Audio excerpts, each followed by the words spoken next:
Hi, guys. Hey, How's everybody everybody. doing? Okay, so we have a special show for you guys today. Yesterday, we interviewed Senator Rand Paul and his wife, Kelly. And shortly after our interview, CNN chopped it up. And they also had Chris Cillizza there write this article, if you guys haven't seen it, okay? I went ahead and I took notes and I debunked their entire article because I think this is important. Too often we let these articles go by and they're full of lies and nobody breaks them down. So I'm going to be breaking down their lies, lie by lie, on how they misrepresented the story and how they misrepresented the facts, okay? So the title of the piece, we're just going to go through it piece by piece. Title of the piece is Rand Paul has some wildly irresponsible ideas about a future coronavirus vaccine. Okay? First of all, the use of the word wildly. Okay? This piece in itself that I'm about to go through with you is the only thing that's wildly irresponsible here. Rand, if you watched the show yesterday, had a very nuanced, very, middle of the road sort of take. Okay, he is not anti-vax. In fact, he said during our interview with him that he's pro-vaccine. He's also pro-freedom for people. So freedom must be what got the CNN people enraged, and I'll let you decipher why you think that is. But for the sake of facts, we're going to go through this. And speaking of, when they're talking about wildly irresponsible, isn't CNN the same place who went on a full-scale attack against hydroxychloroquine, telling people it wasn't safe, only to discover recently that not only is it safe, but it saves people's lives? And they had to admit that, and they have an article up admitting that now? I think that's the same place. Okay, so now let's go through the first paragraph, okay? It's the second part of his resume. They say he's a doctor. It's the second part of his resume being a doctor that makes what he said on Thursday all the more troubling. Okay, the only thing that they got right in this piece is that Rand Paul is a doctor. Okay, that's the only thing that I deciphered from this that they got right. Actually, there's two things they got right. The writer admits that he is not a medical doctor. So two things CNN got right in this piece. So let's decipher this. Okay, ready? I'm kind of pro-vaccine, but also pro-freedom, Paul said when asked about the virus and a possible vaccine in an appearance promoting a new book he wrote with his wife, Kelly. First of all, their book was released October 19th, 2019. That is not a new book. And the book is called The Case Against Socialism. It's a very good book. Every kid in America should read it. It's incredible. Next up, they say, look, there's millions. Rand said, look, there's millions of us like me now who are immune. Are they going to hold me down and stick a needle in my arm? They probably will, because these people believe in the idea that they are so right and that their cause is so righteous that they can inflict it on others.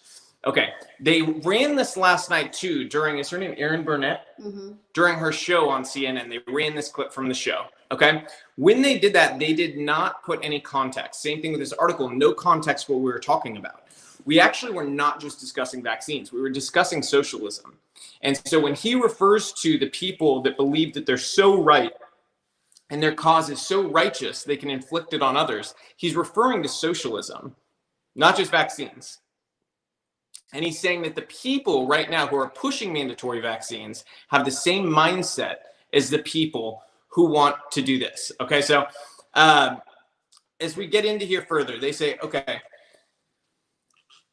I am not a medical doctor, says the CNN writer. And even I know that, A, vaccines work. Okay, let's stop right there.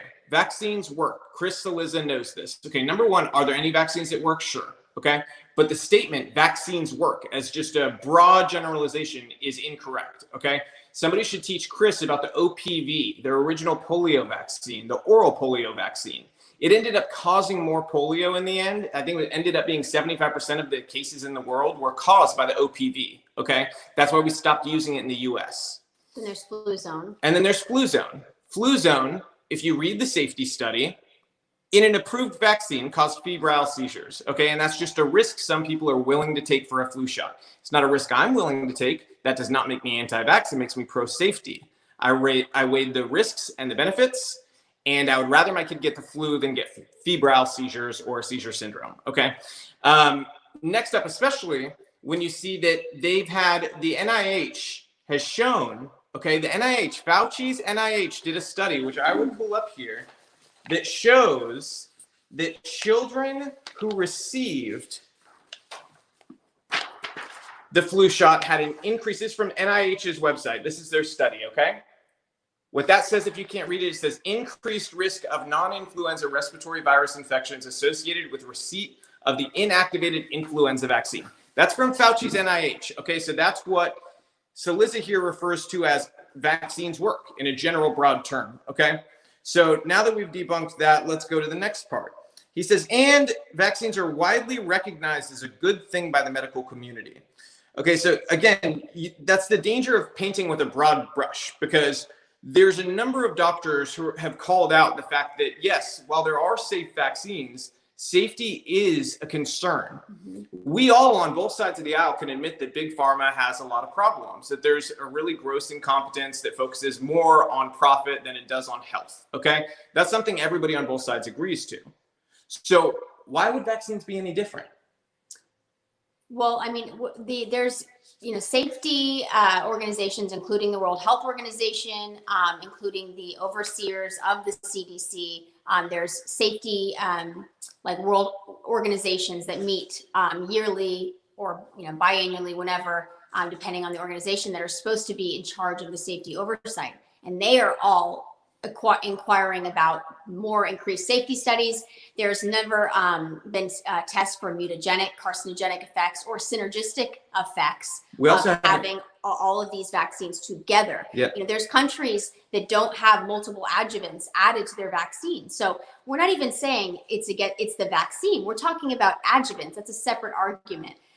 So just the idea that there aren't physicians, there aren't head of the institutes of health calling for this, is to negate science. These are the experts. These are people that have been studying. I hate to say it, but Sanjay Gupta, you're not an expert in vaccines. And pediatricians are also not experts in vaccines. They've had 3 days at most of study on vaccines, and they don't even tell you. If you're a parent, they don't even have the ingredients memorized. They hand you a pamphlet, and they really don't know. All they know is the shaming techniques. They don't give you, true informed consent, which they should be able to educate and explain all of the risks and benefits, right? And that's something that they should be able to do. Yeah, and the funny part here is that they tried to claim that everybody involved with this segment yesterday is anti-vax. Literally none of us have said we're anti-vaccine.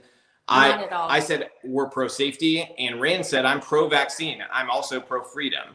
Okay, so that's something that just right out of the gate that they lied about. So now as we go further into this article, okay, they say the US government does not force people to get vaccines, okay? So I'm gonna show you a couple things, okay? I'm pulling up right now. This is information about the Supreme Court case that happened. It was a long time ago. It's an old Supreme Court case. It is one that will end up going back to court. But in this case here, it was Jacobson versus Massachusetts. The court ruled that the police power of state absolutely included the reasonable regulations established by legislature to protect public health. Such regulations, they felt, did not violate the 14th Amendment. Real liberty cannot exist if the individual is allowed to act without regard to the injury that his or her actions may cause others. Okay, this is going to go back to Supreme Court and be argued very differently, because at the time they didn't know what we know now. It was a very, there was not much science in this case. You can go back and read the case, okay?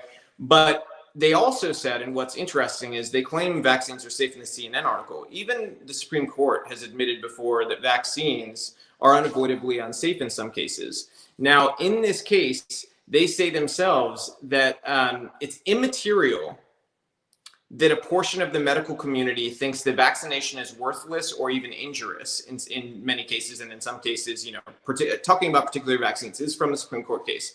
The state has the right to choose between opposing medical theories and to refer the matter to a board composed of persons residing in the affected location who are qualified to make a determination.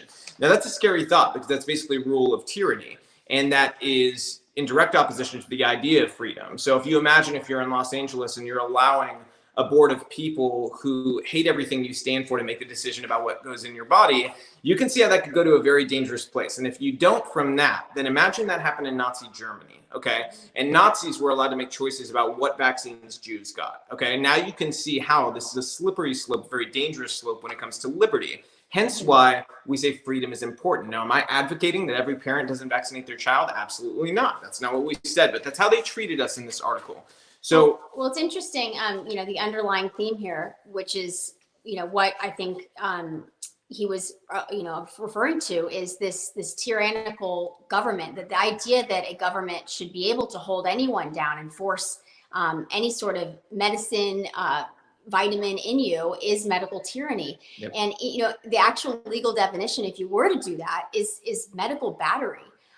So nobody has the right to force anything into somebody unless they're deemed incapable of making their own decisions, right? Which I don't think anybody would make the argument that myself, my wife, Rand Paul, or Kelly Paul are right. incapable of making our own decisions. Right. Now, another thing that we kind of glossed over, but I want to go back to is Chris Cillizza in the CNN piece says that we simply do not know whether having COVID-19 makes you immune from getting it again, because Rand says I'm immune. I had COVID, I'm immune. And he says this, and they put a link saying they fact checked that Rand is wrong. Okay. Now here's Dr. Fauci, okay, on the same issue about immunity. Okay, so I'm going to read you. Fauci, CNN loves Fauci. They say Fauci is just like, he's the end all be all. He is the god of COVID, and he is not to be questioned, or you are a heretic. So I'm going to read Dr. Fauci's opinion.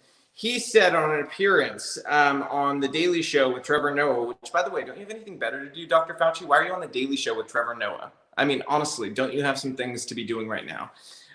But here's what he said during the interview. He said, I feel really confident that if this virus acts like every other virus that we know, once you get infected, get better, clear the virus, then you will have immunity that will protect you against reinfection. That's Dr. Fauci, okay? And this is an NBC article about his appearance on Trevor Noah. I used left-wing sources so that CNN would be happy, okay? Now, we can go further into this piece. As he says, he goes on about the U.S. government not forcing people to get vaccines. He says local public school districts do often require vaccination for children to attend schools, camps, and daycares. What do you think that is, Chris? Do you think when you stop human beings, American citizens, from engaging in behaviors that they've paid for through their tax dollars, isn't that just force in another form? Because why should a child, let me give you an example, okay? In California, you were able to get a medical exemption for vaccines fairly recently. And I know this stuff because, to be honest with you, I had some of the same ideas you had, Chris, about vaccines, okay? I used to think, why don't you just get the vaccines? Just get all the vaccines, stop whining, there's no big deal. The truth is, then I met some parents who had vaccine-injured children, and I heard about their stories. And I got to know the kids, and I saw videos of what those kids were like before they were injured. And I came to realize that I was wholly ignorant of what they went through. Mm-hmm. And beyond that, how difficult it is for them to even get a medical exemption in California. In fact, we have a parent who's made videos. They made 30 different calls to different doctors saying, hey, I have a child who's had a serious seizure disorder ever since they got vaccines. We've gone through the process of getting them, going through vaccine injury court and all this stuff. They go through all the stuff. Very reasonable case that any doctor should be able to do. Every single one basically said either they were rude or they said, look, we're sorry. It sounds like you have a good reason for it, but we just don't do medical exemptions for vaccines. So children are being denied education and medical care. Yep. An illegal child or an illegal immigrant has more rights than an American child does who's been vaccine injured. And we really need to question that as part of the vaccine conversation, because we're denying human rights, American rights, and kids cannot go to school. They can't have access to medical care, can't go see pediatricians, because many of these pediatricians in some states will not see any child that has any vaccine injury documented at all, because it's a liability for them, because they don't want to, get into that territory. This is a problem. Yep. And this is a really telling thing. I think this is what opened my eyes up, is the fact that nobody wants to answer these questions. They just want to do the same thing they do, the TDS syndrome, the Trump this, Trump that. It's the same thing with this. It's anti-vaxxer. It's an immediate label. It's not answering a question. Just answer the question and educate the ignorant, right? Isn't that the idea, to educate the ignorant so that they will choose to get vaccinated? If so, you've done a really terrible job, because you haven't shown the safety studies. You haven't disproven the assertions that there aren't adequate safety studies. You have quotes from the head of these major health organizations all over the world, highly reputable, full of career immunologists, epidemiologists, saying we need more safety studies, on record saying this. So you're just denying all this. And these are very valid concerns of parents. Yep. I mean, don't you think that, I mean, you'd have to simultaneously hold this belief that the majority of parents that are refusing these vaccines just don't like their children and want to protect their children. I mean, we're not all Mormon. We're not all, certain religions that are just on doing this on a religious basis, okay? And we're not all mothers suffering from Munchausen by proxy. You'd have to believe that too, to think that every woman, every mother that is coming out, or father saying, my child's vaccine injured, here's a video of them before, here's that. You'd have to believe that we have an epidemic of Munchausen's by proxy in our country, with how many documented vaccine injuries there have been. And then you look no further than the courts. Look no further than VAERS. Over $4 billion have been paid out in vaccine injury. And nobody ever talks about that. So why hasn't CNN done a part story of the on that? Right. You'd think that's an interesting public health story. Right. If this is truly, if you stand by something, you stand by your product, you stand by that it's safe. It is up to you to prove that. As a pediatrician, it's up to you to be educated and know how somebody who's anti-vax and ignorant is going to come in. It's your job to do your due diligence to educate them and say, hey, I know you might have heard this, but let me show you this study that might put your mind at ease, right? They've never done that. Tell me why. So let's keep going through this piece, okay? Because we're not done destroying the CNN article. So Chris Cillizza from CNN goes on to say, reminder, Rand Paul is a medical doctor, and he should know better than to say the sort of dangerous junk he peddled in this interview, okay?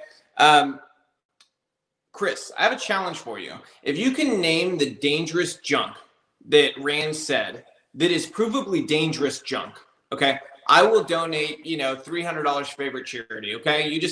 That should be an easy one for you. Easy $300 for your favorite charity. This piece couldn't pass a high school, No, a high school editor would throw this out because using words like it's junk.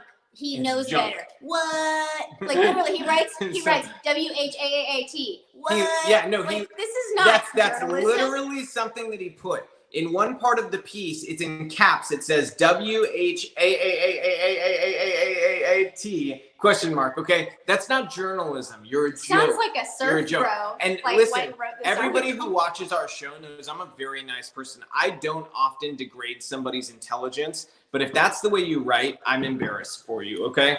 Now let's keep going through the piece. Okay. It says, there's a section here that I'm going to somewhat avoid, and I'm being upfront about that because I don't know enough about it, which is what CNN should have done when they wrote this, is avoided writing the whole piece until they knew enough about it. They write about Rand Paul's situation when he was diagnosed with COVID. The only thing I did want to note about it is they say, in a quote, Paul was aware as early as March 15th, according to a source close to the senator. Number one, a source close to the senator, you're telling me that Rand went to somebody who is untrustworthy enough to go to CNN as an anonymous source and said, hey, I just want to let you in on a secret sort of part of the operation of my mind. I actually was aware that I was at risk of having COVID on March 15th, but then I decided to go around Congress and try to risk as many people getting it as possible. You want me to believe that, CNN? Because that's essentially what you wrote, okay? You said that he was aware, but proceeded to go do all this stuff. Why can't you guys find real sources? It's always a source close to somebody, an anonymous source. But I mean, it's find some people with guts, okay, to put their name down. If they can't put their name down, then they're probably lying to you. And I get that there's whistleblowers, but for something like this, if you can't find a source, it's junk, okay? So we'll move on. He says, then there are Paul's repeated clashes with Dr. Anthony Fauci, the director of the National Institute of Allergy and Infectious Diseases. At a congressional hearing in May, Paul openly questioned Fauci's expertise when it came to decisions about reopening states' economies. I'm sorry, is Dr. Fauci an economist now too?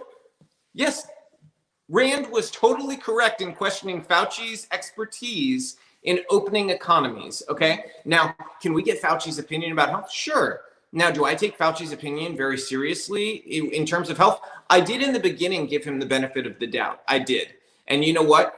He led us astray in many different ways, okay? First, there was, you have to parse through this, because if we're supposed to, believe that Fauci's this holier than thou guy, CNN has to make a decision, okay? Fauci either lied about masks or the science didn't exist for masks. Which is it? Because we were told that Fauci's making science-based decisions, okay? But when asked about masks during a large we had a huge outbreak in New York, New Jersey, all over. And Fauci said not to wear a mask. It didn't really help you during the middle of an outbreak. The World Health Organization. The World Health Organization also echoed that. The head of the what was it? The lady at the NIH or something? No, it was during Fauci's press conference or Fauci's interview. He said it to the female reporter that he gave a TV interview to, and you can find that reporter on YouTube. It's still there. You can find it online on plenty of news outlets. So those people discrediting that. As it goes on, he says, I think we ought to have a little bit of humility in our belief that we know what's best for the economy. And as much as I respect you, Dr. Fauci, I don't think you're the end all, Paul said. I don't think you're the one person that gets to make the decision. We can listen to your advice, but there are people on the other side saying that there's not going to be a surge in deaths and that we can safely open the economy. So this is an objective truth, okay? There are people on both sides of a debate, but CNN uses it as a hit, as if there's something that is untrue about this statement. It's a true statement. There's plenty of people on both sides claiming different things. Now, if we're going to go degrading people for spreading lies, maybe we should talk to CNN about the fact that they helped elevate one of the most terrible things that has happened throughout this whole pandemic, the original piece that claimed millions of people were going to die between the UK and the US, okay? They get millions and millions and millions, okay? That caused extraordinary powers throughout the world to do extraordinary things because mainstream media outlets like CNN elevated that. It was later debunked. Okay, so next, Paul's facts as the current surge in cases across the nation can attest did not bear this out. Okay, he was talking about fatalities, by the way. But the context is, if you had covered, if CNN, when they aired our piece, had covered the original conversation at the beginning, before we went into vaccinations, and we're talking minutes before, we were talking about COVID cases, and we were talking about the difference between, there's been a discrepancy in the cases that have come out. In San Antonio alone, they threw out almost 3,500 cases just this week. In Florida, you had over a dozen labs claiming 100% positive rate. Obviously impossible when you're talking about hundreds of tests at each of those labs, okay?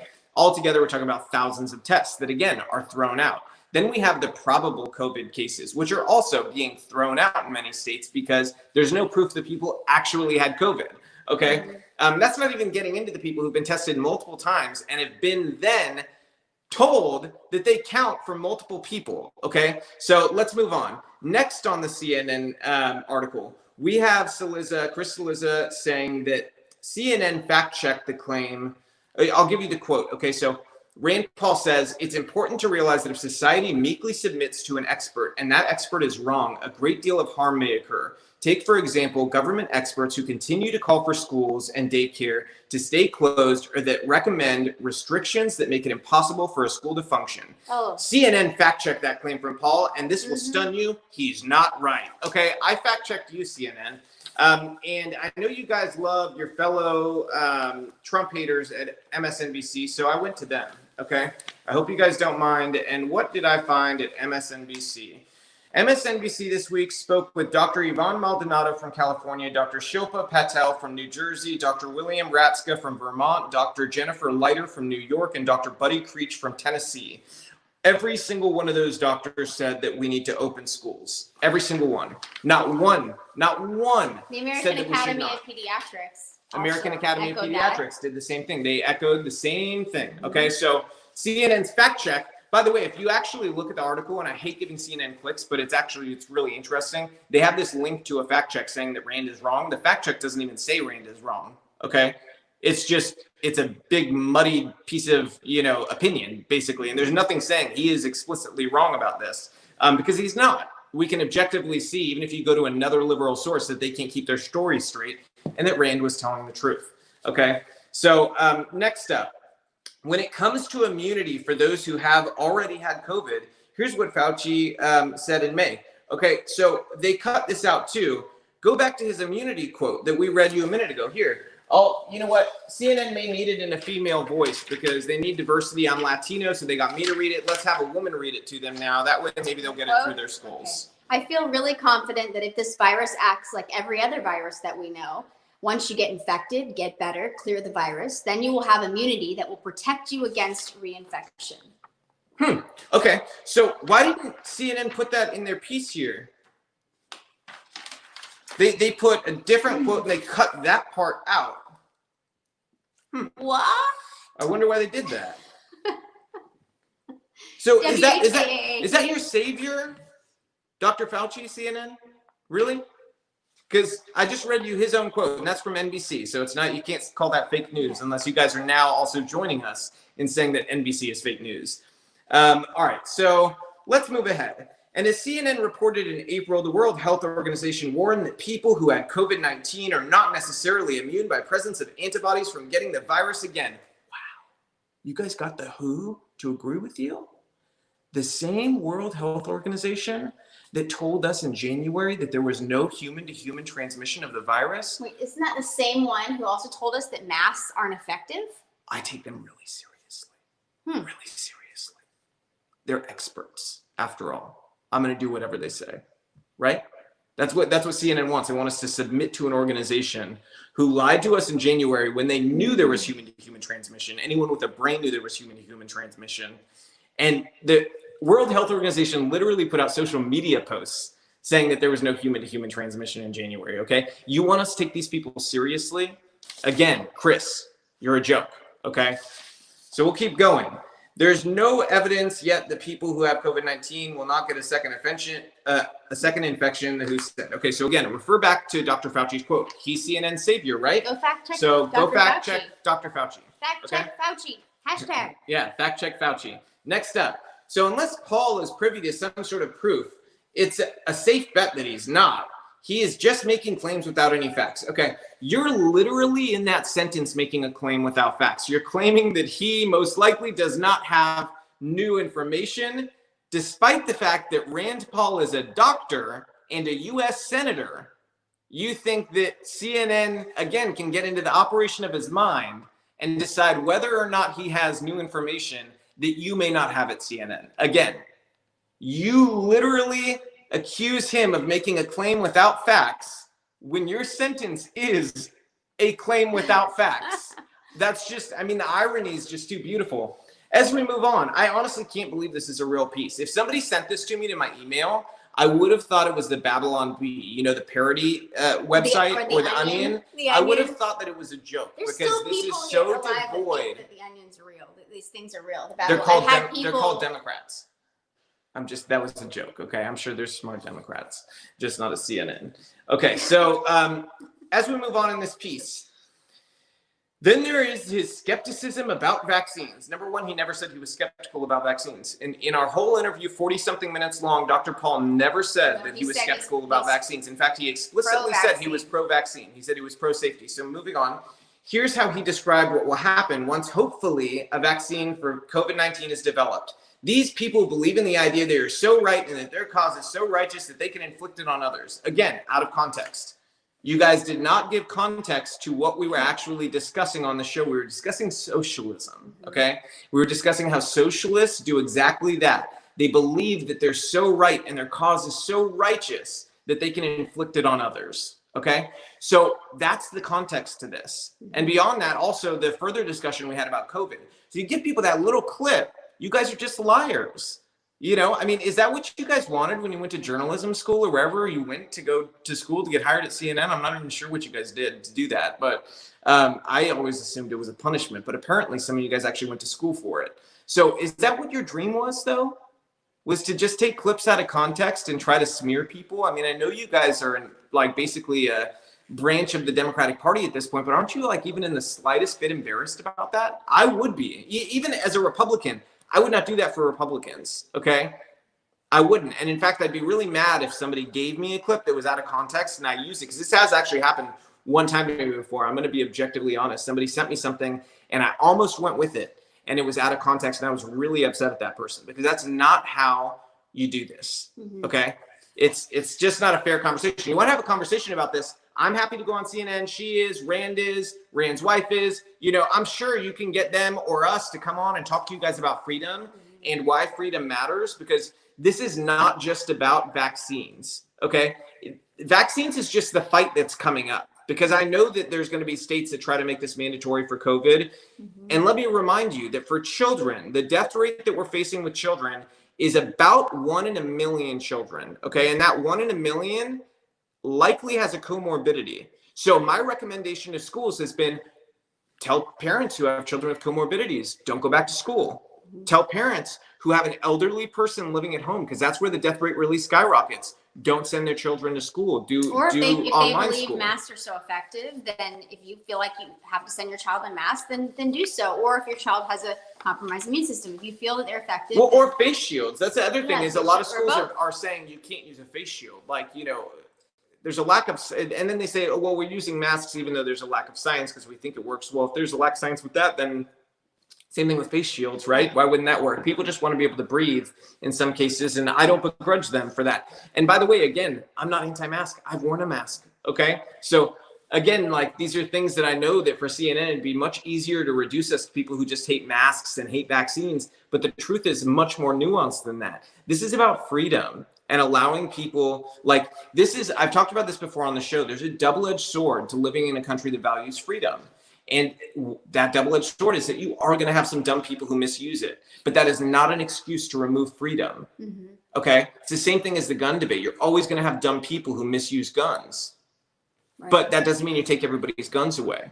Because, and don't get me down that trail, because I could go really far with that. But we should continue with this. Okay. You want to wrap that up? Yeah. So with the rest of the piece here, there's not much left to go through. But I do want to touch this because it's very important.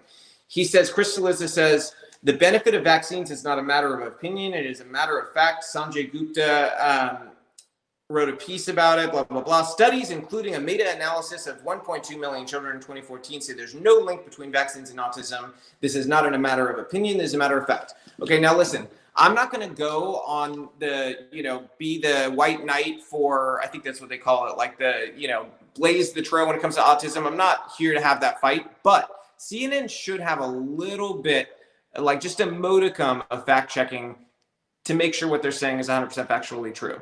Now, let me give you an example. Do you know who Hannah Poling is? Okay. She is the first person who was given she was paid out almost $20 million over her lifetime because after a vaccine developed autism. Now, who was Hannah's dad again? Can you remind me who her dad was? Why don't you show a picture? Because it's important to remember these are real people that have to live. So this is an CBS story, by the way. So this isn't some like crackpot news website. This is CBS. That's Hannah, okay? Her dad, who was he again? Oh, John Poling. Who was he? He was a famous neurologist at Johns Hopkins. So Hannah, unlike many children, had a father who was capable of delving deep into the science, deep into the weeds of the medical side of this. And he was able to prove that the vaccine was a causation that it basically, her case is really interesting on a science level because she had an issue pre-existing that the vaccine did not interact well with. Now you might say, oh, well, does that mean the vaccine caused it or not? That's a debate you can have. But the reality is without the vaccine, she wouldn't have had the outcome. And, how many children in America have similar conditions to what Hannah has and could have something like that happen? Now, this is where I get into the argument about individualized healthcare, because I am pro-safety and I do believe that there's vaccines that could be safe for you to do.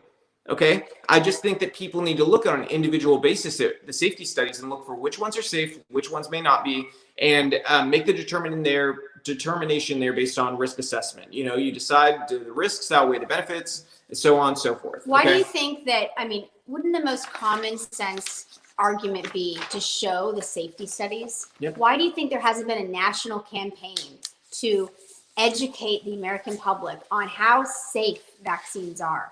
Why hasn't that been done?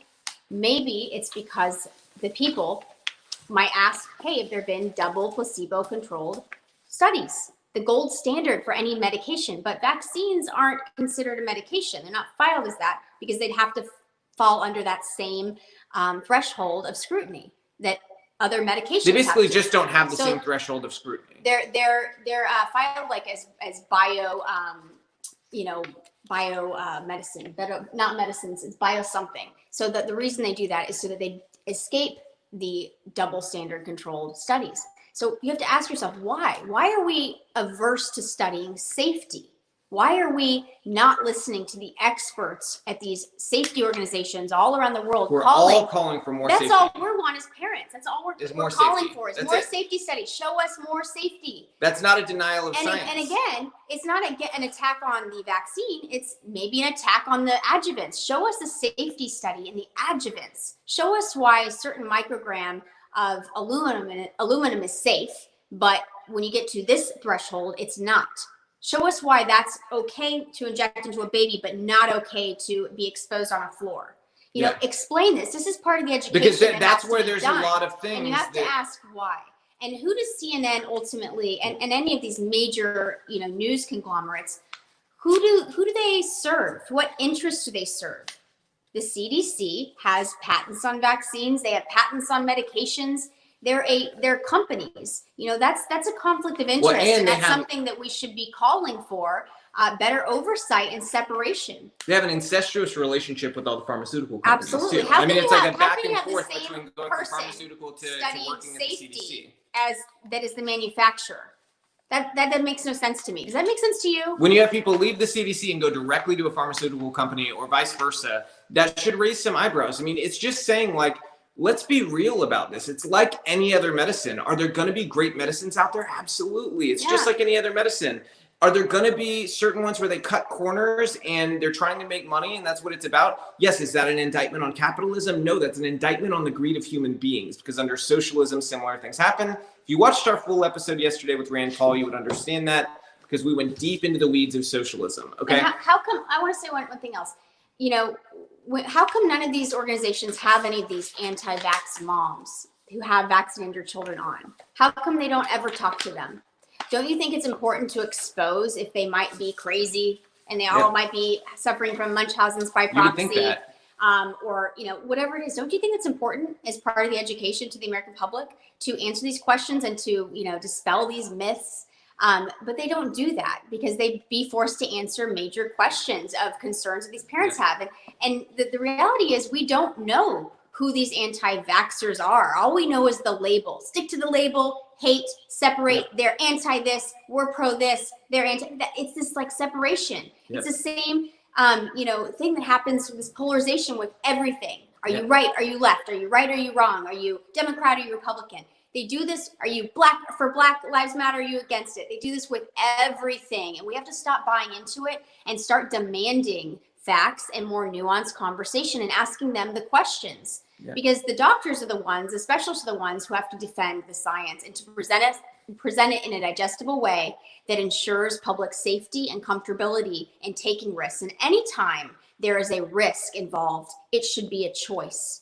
Anytime with anything. Absolutely. You shouldn't be forced to own a gun. You shouldn't be forced to have any vitamin, any medicine that you don't deem is safe for you.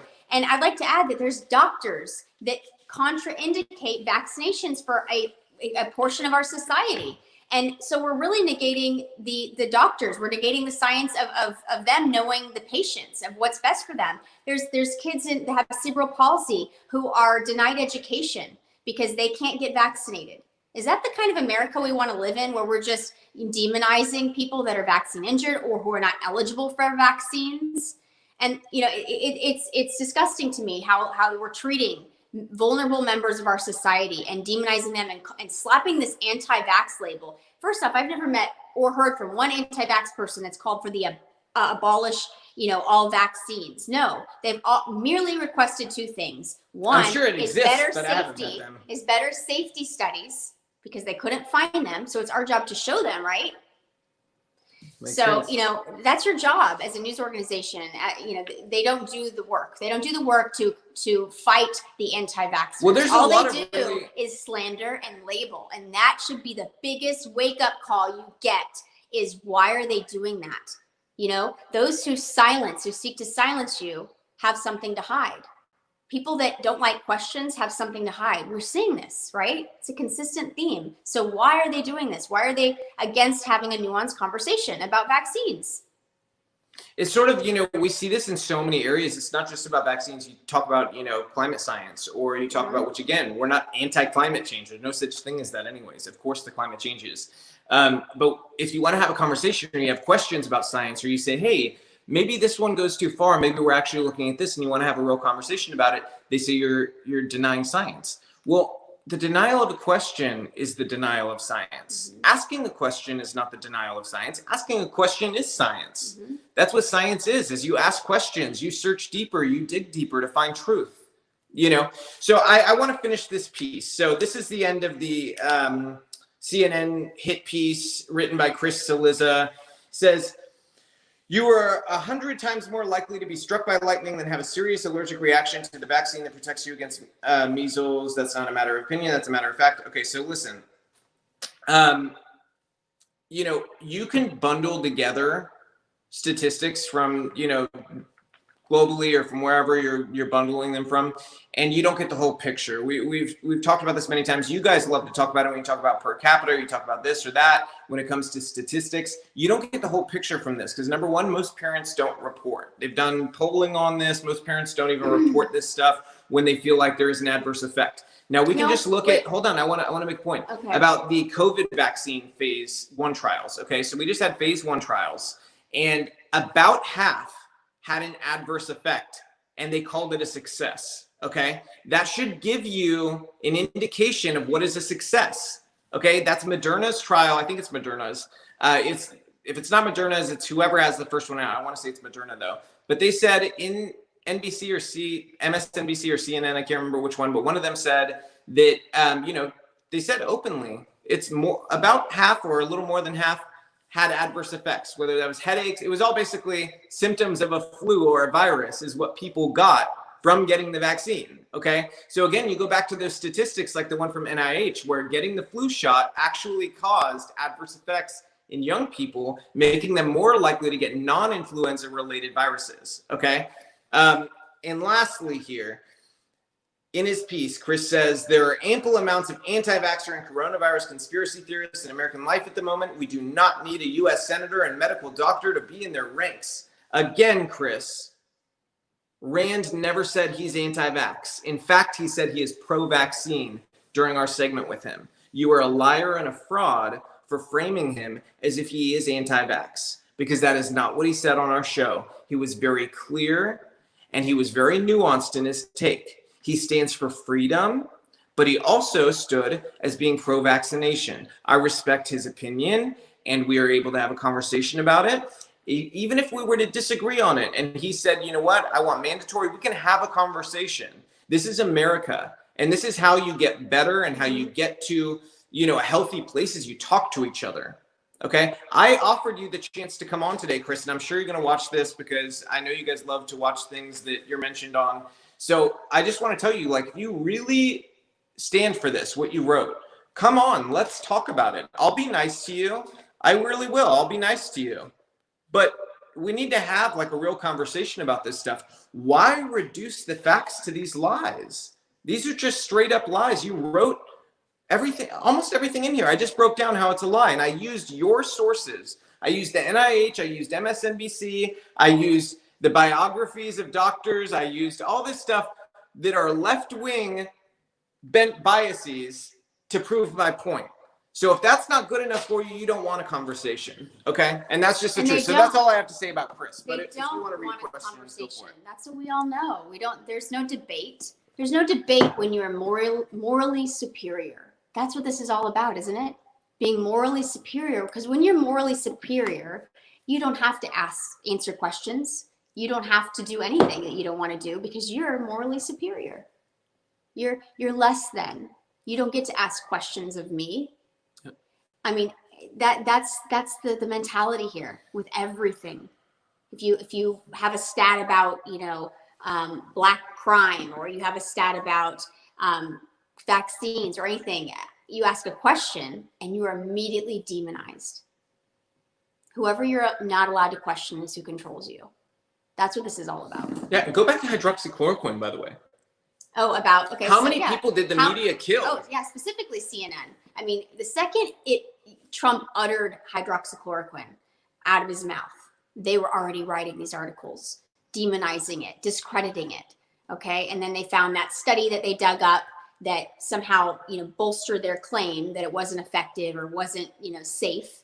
And then they had that crazy, couple that drank the fish cleaner. All right. And they tried to blame him for that one. Said blood on his hands or whatnot, and then you turn around and what are the ramifications for their actions of printing that it is dangerous or not effective? How many doctors listened to that and didn't prescribe it? How many people were afraid to take it because of something CNN or MSNBC said about it? All right. Just because of Trump, because he uttered it out of his mouth. I'm looking at your guys' questions, by the way. That is wildly dangerous to use the same words that this, pseudo wannabe journalist wrote. They need to do better. They need to do better at their jobs. And if you're advocating whatever it is that you're advocating for, anti-racism, whatever it is, you need to do a better job of presenting your arguments and being respectful and treating other people with the same dignity and respect. That's what you advocate for, equality, right? So treat people as your equals. Stop adopting this moral supremacy high ground and elitist arguments. We're not going to take this anymore as human beings, like as citizens. They treat us like we're idiots, and they demean us on a regular basis. And what's so amazing about using our voice is enough people wake up to the fact that we really are stronger when we use our voice and when we call these people out, and nobody has done it enough. And if we all did this and we all called these people out when they lie and when they manipulate and when they're serving higher interests, then they won't exist anymore. They're at least going to be called to change their practices, their ethics. By the way, I just want to note something. This is something incredible that I've noticed. We already had a lot of trolls that are obviously not actually, like, let's say, I don't think that they're real people just sitting at home having, a reasonable disagreement with us. They're people that are obviously baiting and saying crazy stuff. And ever since the CNN thing yesterday, on all of our social media, I've seen it gone way up. I find that really interesting. Something else I found really interesting is every time I've been on Fox or I've been on another news network, I've gotten a ton of text messages, emails, phone calls from friends that are like, hey, I saw you on blah, blah, blah. And I have a lot of Democrat friends, okay? At least they used to be Democrats. And I swear to you, not one person said a word about us being on CNN yesterday. I found out by accident because I was trying to find a link to our YouTube so that I could send it to somebody. And when I searched Rand Paul, the first article that came up was this new CNN article. And that's how I found out that they did this whole piece. And so I do think breaking it down, there's such an extreme value in, because not enough people do this. You have to call it out. You have to break it down and give sourcing for why they lied throughout the entire piece. And it's something I'm going to do more of. Whenever they do this, this is a warning shot to them. You guys write hit pieces about me, I'll break down why they're not true. Was the article you write hit pieces about any of our guests, I'll do the same thing. Article? And Chris Cillizza. And by the way, even if I have a guest on our show who we disagree with wholesale and we think that they're crazy or we think they're wrong or whatever it is, if there's a hit piece even written about them, somebody we disagree with, I would do the same defense of that person as I'm doing right now for Rand Paul, because what CNN did was objectively wrong. The only good thing that came out of this is, number one, CNN didn't realize that they were actually, they really kind of served us in a lot of ways, because whoever works there forgot to take the ticker off the bottom. That was so good. That was the best part. That was the best part. I was able to break, CNN's 5-year streak of 24/7 fake news tickers on the bottom. Normally we have a ticker on the bottom of our screen here. And yesterday said that, during part of it, it said socialism is a great threat to our nation right now. And seeing that on CNN air, scrolling across the bottom, just saying socialism is a great threat to our nation right now was beautiful. I think that I should have texted some of my friends saying, hey, how much money will you give me if I get CNN to put that on their ticker, and made some money off of it. But by the way, the person who asked about the I Am Republican shirt, you can go to growuplive.com and it's in the store there. It's really, and I'm not just saying this because you guys know I hate marketing, I hate sales, I hate all that stuff. It really is a super comfy shirt. If you don't get the comfort tee, that one we're actually going to pull from the store. We just got a sample of it and I don't like it. The premium tee which is like $2 more. And I think I'm going to actually ask them to make it cheaper today. That one is super comfy, super, super comfy. So definitely recommend it. Don't forget to like, subscribe on YouTube and all other platforms and stuff to help keep our show growing and send this to other people. Show people, please. I know it's easy to just hop off, but show people how you break down fake news. Because if people see this, they're going to question everything else they've seen written or aired on CNN, because they're going to see if somebody takes the time, they cite the facts, they go through it piece by piece. You can nail these people. You can nail them every time for lying and they're just deceivers. And the more we call it out, the more we don't allow it, the less they're going to be able to do this. Because eventually, if everybody, and there's just a chorus of people saying, hey, you know what? We know you lie. We don't believe anything you say. You end up in a place where they can't do it anymore. Okay. It's going to become impossible for them to survive as an organization if everybody understands the method to what they're doing. Okay. Now we're going to look at you guys. If anybody had questions, hey, you took my phone. Let's see. I did take your phone. Like some of these questions, somebody's saying, why was Trump pushing hydroxychloroquine so much? So I'll answer that question. That's from, where's their name? John KM72. I can tell you don't have good intentions, John, by your other questions, but I'll answer the question anyways. So he was pushing hydroxychloroquine because as the leader of our nation, he was looking for a therapeutic that had a track record. Okay. It was safe. And even the NIH had given credence to hydroxychloroquine being able to treat coronaviruses before this one came around. So in case you're unaware, COVID-19 is not the first coronavirus. There have been previous coronaviruses, and hydroxychloroquine was looked at during SARS. Okay. And the NIH actually gave credence to the use of it during that. Now, why did Trump start to really, go to bat for it? Because in Australia and France, they were showing efficacy. They were showing that it worked in those places. They were showing reduced death rates. Now, why did people then attack it and the media assault it? Because they hate everything Trump doesn't hate. Okay, that's the way this works. Think about a situation. I explained that pretty well. That's what they do. And who else has something to gain from hydroxychloroquine being attacked? Number one, hydroxychloroquine's been around forever. It's a very cheap drug, very, very cheap. I want to know how many people... Remdesivir is not cheap. That's the one that Fauci backs. Okay? I want to know how many people died as a result of not having access to a life-saving, safe drug that could have worked for them and saved their lives. I would like to know too. And think about the fake news stories they ran. Remember the couple that they listened to Trump and they took what they thought was hydroxychloroquine, and the husband died and the wife almost died. She got very sick. Well, it turned out she actually poisoned her husband with fish tank cleaner and now is under a murder investigation, okay? It's more of a Dateline story than an I hate Trump story, which, by the way, she hated Trump. That's another element of the story the fake news didn't tell people. Yeah. So these are the things that, one thing that if you can break this through to your loved ones, what the media does is they count on people not looking twice or checking corrections. So when you see a big social media post that's gone viral, or you see a news story on TV, and it's wrong, it's completely false. When they do eventually correct it, which is be a week or two later so they don't get sued, when they do it, it's in fine print, it's small, it's tiny, it's a quick blurb. It's so people don't see it. And so they count on the first one having impressions in the millions and the correction having impressions in the hundreds or thousands, okay? Which means that millions of people get deceived in the process. They're okay with that. We can't be okay with that. We need to use our power to make sure that people don't get caught in this web of lies. Yep. So still looking at your guys' questions, by the way. Isn't it interesting too, the celebrities that, I think you brought up a good point. JNK constituent too, these celebrities are given the good stuff. They have access to the stuff that works. They have access to some of the best doctors. And ironically, some of the most wealthy people, including celebrities, don't vaccinate their kids. And you have to wonder why. Why are the most educated and affluent areas, pockets of them? I mean, that would be if I was working at CNN, that should be a question. I'm not saying. And if they're wrong, go after them. Exactly. If they're wrong, go after them. But it's hypocritical is my point. And also, why? Why are you can't just say all anti-vaxxers are not educated. Why are super clearly educated, successful affluent areas deciding not to do it? It is a question that should be answered. Anybody want to know why? I would like to know why.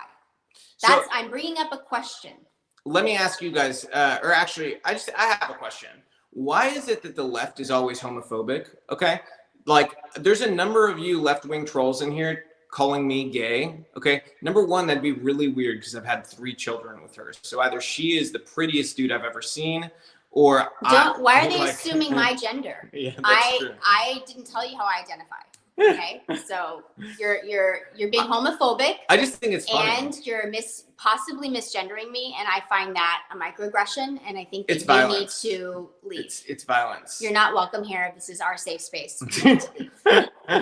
That's how you guys sound to us. But by the way, why homophobia? I just don't get it. Like, you always say that we're homophobic. I'm cool with gay people. Yeah, I have a bunch of gay friends. I'm cool with people being gay. It doesn't help your cause. I want to help you guys. I want to help you have better arguments because it's just getting so it's boring. Old. It really is. All y'all do is attack, like these personal attacks. Like your shirt's ugly, your face is ugly, you're gay, you're this. Do y'all have merits to your arguments? Like that would be way more interesting for people to watch. I feel. It's amazing to me. I mean, that's a sign that you just have no Yeah, and how many businesses died too because we didn't treat with hydroxychloroquine? Because if we had done that during the first outbreak and we had treated with hydroxychloroquine successfully while people were staying home, things may be very different in terms of reopenings and what we're capable of. That's another question. How many businesses did CNN and the fake news destroy throughout this? That's a great point brought up by I didn't see who. Martha. Oh, so another thing I want to mention too is I think there's a really big misunderstanding about Republicans and the economy. Like, all we care about is the economy. Like, when you say the word economy, do you think you think some people think just stockholders and making the rich more rich. When we say economy, we mean people's ability to put food on their table. Everyone, every color, every race, every socioeconomic background. It is our survival. Economy means survival. It means not being dependent on a all-empowering government that we have to be subservient to. That is the very underpinning of our freedom, is that we have a functioning economy. Economy means livelihood. It means individuality. It means family. It means your ability to support yourself. That's how Republicans recognize economy. But when you think of economy, you think of the 1%, the elite, tax breaks.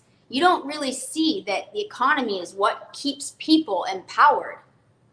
Like, I feel like there's just a big disconnect there. There is. And, another thing too. So when the economy is jeopardized, lives get lost. People commit suicide. People can't get access to health care. They can't get preventative health care. They don't get health care because they feel like they're depleting healthcare resources for people who really need it, because there's a narrative that all of these resources need to go to this epidemic, even though the hospital in that particular area isn't even half full. So it's really damaging. These are, unquantifiable effects that aren't, when we just pay attention to it's going to take a long COVID time. Statistics, you don't really get the full picture, and it's really important. I know somebody that committed suicide because of the effects of this. And I know somebody too, they had a late-term cancer diagnosis because they didn't get care. There's even me, I didn't get a surgery because of this. I was supposed to get a surgery for a hernia and I didn't get it because of this. I've been waiting because the doctors in the hospitals were saying at the time, oh, we're just so slammed, we don't think it's safe yet. Mm-hmm. In reality, they had almost no cases here.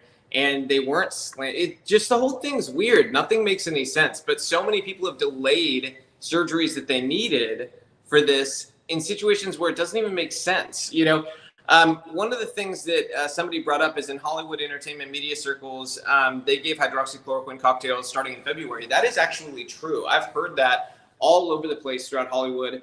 And something that the left hates, but is just, again, an objective fact, is I've directed Oscar-winning actors, Oscar-winning actresses, some of the biggest music stars in the world. And let me tell you, they have very different reality when it comes to medicine, hydroxychloroquine, all these things, very different reality than everybody else. It's, do as I say, not as I do. You look at somebody like Cardi B. She just bought a Birkin for her 2-year-old, okay? Her and her boyfriend. They bought a 2-year-old a Birkin. If you don't know what a Birkin is, it's because you're a sane human being. But a Birkin is one of the most expensive handbags in the world. I mean, how much are Birkins? They're like 50 grand, aren't they? They're crazy expensive, okay? They bought a 2-year-old a Birkin. How much? Okay? My purse is from Target. And her purse is from Target, okay? And now, could we buy a Birkin? Yeah, we probably could buy a Birkin. But is that a smart thing to do in a world where there's so many people in need, so many causes, so many things you could be doing, businesses you could start? No, it's a really stupid thing to do. Again, choices. Now, who spent the last year campaigning for Bernie Sanders and bringing socialism to America? It was Cardi B. Now, does that make any sense to any of you? Because it doesn't make any sense to me at all. I'm looking at your guys' comments real quick. I don't see any other questions, so I think that we're, unless anybody has it, I'll give you guys 1 minute for any other questions. I want to say something. So light B, with a bunch of digits there. Lockdown has seen child abuse cases drop to 0. That's not accurate. Well, no, what they mean is that people are not reporting them because the number of, it's not 0, by the way, but they are reporting them. They're actually just not at the rates that they should be reporting because they're not at school. Some of the highest reporting comes from teachers at schools. Okay, so it's mandatory reporting that may be where you're getting the stat. So the reality is we've had millions, more than we've ever had, reports to the National Center of Missing and Exploited Children. We are having, this is a really bad time for human trafficking victims and a really great time for human traffickers. Unfortunately, this is the perfect breeding ground for people to, when kids are at home on their devices. So we're seeing also human trafficking skyrocket during this time, child abuse skyrocket, child sex abuse, domestic alcoholism, drug abuse. We're seeing all of that go up significantly. So, but I always have to mention like the human trafficking angle of that because that's a really big deal. With the child pornography, that also is really ramping up, and that's scary. And that's not something that think about. We have very good metrics on. Okay, and another thing during this whole thing, the defund police movement. Police need more resources than ever right now to deal with the human trafficking issue. And what they did in LA with their $150 million cut, they actually cut funds so that the Special Victims Unit is not able to work anymore in LA. Okay, so they're pushing a bunch of their responsibilities to other departments that are not able to do the same things that they did. So that's going to result in more cases not being solved. Somebody said Cardi B, the Birkin she bought her 2-year-old is $22,000. That sounds about right. Right. Somebody asked if you have any knowledge about fetal cells used for this vaccine. Not about this vaccine specifically. I don't know if they're using any of these things. Some people are confused about this. So I've heard from people, there's no aborted fetal cells in vaccines. There are. I've done tons of research on vaccines. There's a couple different names for it. And it was something that they started in, I want to say it was I hate using numbers without knowing the exact thing, but it's something like the 80s. It's called the MRC5 fetal MRC. cell line. Yep. There's also primate derivatives. There's different animals, even mouse coronaviruses used in some of our vaccines. We're not vaccine experts. We're parents that did our own research. And I would encourage any parent or any person before putting something into your body of any kind to do your due diligence and, demand informed consent. Really understand, demand to see the safety studies. The days of just, blindly trusting, somebody with a degree or an elitist title, paternalism is over. You need to be your own advocate. We're in the age of information, and it doesn't take that long to do the research and to do the individual research. We got to stop buying into these like whole concepts, like the all or nothing, like vaccines are good or bad. Okay, maybe some of them are safer than others. Let's look at that. There's nuance to everything. You wouldn't say all vitamins are either good or bad, right? You'd say some are cheaply made with fillers and don't do anything for you. And some are like amazing. They change your energy. They make your hair prettier or whatever it is. So, and food, again, we wouldn't mandate everybody has to eat a certain type of food because we all have different physiology. We all have different metabolic needs, all of that. So, we should never be mandating or controlling people and telling people what to put in their body. That's think that's dangerous. That's dangerous territory to give anybody, because we're all not the same person. You know, that's dangerous to give somebody license to make medical decisions. Can you imagine somebody, you know, telling you, you know, you can't have a certain vitamin that will save your life, or you can't have an EpiPen, or, you know, just making decisions for everybody, or saying, hey, everybody has to take Claritin, this brand of allergy medicine. You have no other options. You know, like this is how there's corruption that takes place within the, you know, drug system. And, you know, we all don't have, I have to mention this too, we all don't have to worship at the altar of big pharma. Okay. There is so much science, so many doctors, so many specialists that have dedicated their lives to the immune system and how we keep ourselves healthy. Yeah.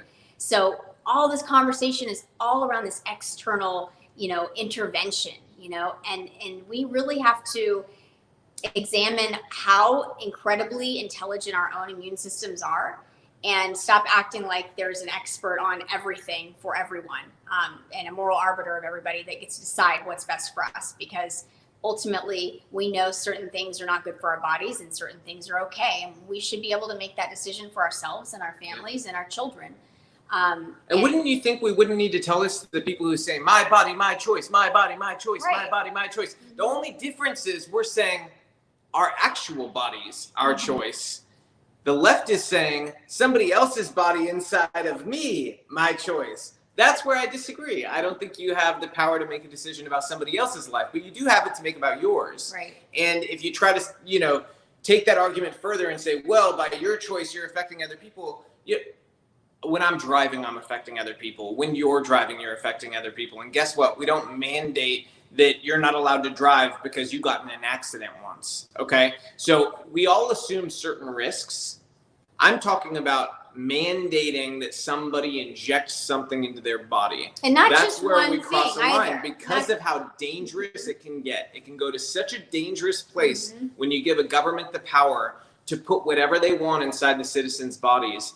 You can never allow it, because all it takes is what. It's amazing we're having this conversation when Trump is in office and the Democrats say that he's like the second coming of Hitler. You really want to give the second coming of Hitler the power to do this? If you believe that about him, like, this is where their logic falls apart. It falls apart. If he's really that bad, why do you want to take away guns from people? And why do you want to give him the opportunity to inject anybody he wants with anything he wants? Right. These things don't make any sense. Again, and that's what I think we need to sign off for. Again, what's amazing with choice, well, okay, one more thing. What's amazing with choice is that you get to choose, you know, you can say, hey, I want this vaccine, but could you make it without this adjuvant? Or can we make it where it's not 5-in-1?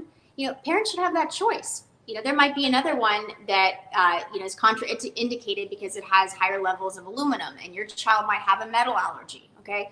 So all of these things come into play here. Are we really going this greater good mentality that we're going to hurt children and hurt people in the process because one person or one, you know, government arm thinks they know what's best, and who actually stand to financially gain so much from these rulings? I mean, then we're not free. You're not free if your government can put anything into your body. You're just You're not free. It shouldn't. That's not freedom. Sorry. And by the way, if your broadcast is freezing, go to youtube.com/Robbie Starbuck. We've been having a lot There of is that. no problem on YouTube with watching our streams. It is, of course, an issue with Periscope and Twitter mm-hmm. because we've had a lot of suppression going on. If you go back and you read the comments that people wrote yesterday about how many things were just absolutely bizarre on their Periscopes and what was happening, it's undeniable at this point. There's just too many things for it to be a coincidence. It's very strange. I don't know what the deal is, but the YouTube has a very clear stream. Mm-hmm. So one of the things I was going to say before we sign off is I just want to thank you all. So many of you thank us for being brave and talking. To be honest, I don't feel brave. I feel like this is our purpose. I feel like this is our job, not about vaccines, but just in general, the truth. We have been blessed we've been blessed in so many ways. That's the simplest way I can put it. And I feel like we have the opportunity to stand up for people who can't stand up. And that's what I've done since I was a little kid, and I'm never going to stop, you know. And I think a lot of you know, recently my uncle, who I wouldn't be in America without him, died recently, last week. And, you know, he fought socialism his whole life. And I promised him in that last week of his life that I will fight socialism the same way till the end of my life. So whatever that takes, whatever that means, I'm up for, and Landon's up for, and she's encouraged. She's the fire behind all of this, because I would not have done this. I would not have left my cushy career, making money for my family, making sure my kids were taken care of, to do this without my wife totally pushing me to do it and totally embracing it and saying, we need to be the people who fight for the truth. Because if we won't do it, everybody will make the excuse not to do it because they don't want to hurt themselves personally. And I think about that conversation a lot, because it's probably one of the most important ones we ever had, because, you know, she really opened up a window, not just for me, but for all of us, you know, the people who feel like they don't have a voice, for us to do this. So I appreciate all of you, because you guys saying those things, sending us messages, commenting, being a part of this, spreading it, sharing it. It doesn't just mean a lot to us. It means a lot to all those other people who don't have a voice, because they watch this, they feel like they're being represented for once in a way that they don't see reflected on TV. They don't see reflected in many forms of media.